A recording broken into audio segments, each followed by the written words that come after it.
ಜೀವನ ಎನ್ನುವ ಪಿಚ್ಚಲ್ಲಿ ತುಂಬ ಎಚ್ಚರದಿಂದ ಆಡಬೇಕು. ಯಾಕಂದ್ರೆ ತುಂಬ ಹತ್ತಿರ ಇರುವವರೇ ನಿಮ್ಮನ್ನು ಆಟದಿಂದ ಹೊರಗೆ ಹಾಕುವ ಸಾಧ್ಯತೆ ಹೆಚ್ಚು.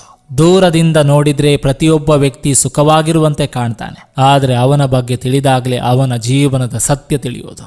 ದಿನಕ್ಕೊಂದು ಬಣ್ಣ, ಕ್ಷಣಕ್ಕೊಂದು ಮಾತು ಬದಲಿಸುತ್ತ ಬದುಕುವರಿಗೆ ಈ ಪ್ರಪಂಚದಲ್ಲಿ ಬೆಲೆ ಜಾಸ್ತಿ.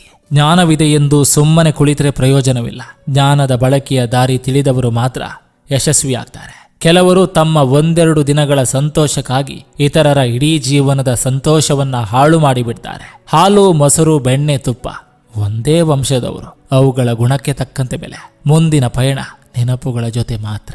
ನೀನು ಹೇಳುತ್ತಿದ್ದ ಸುಳ್ಳುಗಳು, ಮಾಡುತ್ತಿದ್ದ ಮೋಸಗಳು ನನ್ನದೇ ತಪ್ಪಿರುವ ಹಾಗೆ ನಟಿಸಿ ನನ್ನಿಂದ ದೂರವಾಗಿದ್ದು ಇನ್ನೊಬ್ಬರಿಗೆ ಹತ್ತಿರವಾಗಲು ಎಂದು ತಿಳಿಯದೆ ಹೋಯಿತು. ಕಣ್ಣೀರ್ ಹಾಕಬಾರ್ದು, ನಾನು ತುಂಬಾ ಗಟ್ಟಿ ಅಂತ ತೋರಿಸ್ಬೇಕು ಅನಿಸುತ್ತೆ. ಆದ್ರೆ ಪಾಪ ಕಣ್ಣಿಗೇನು ಗೊತ್ತು, ಮನಸ್ಸಲ್ಲಿ ನೋವು ಹೆಚ್ಚಾದ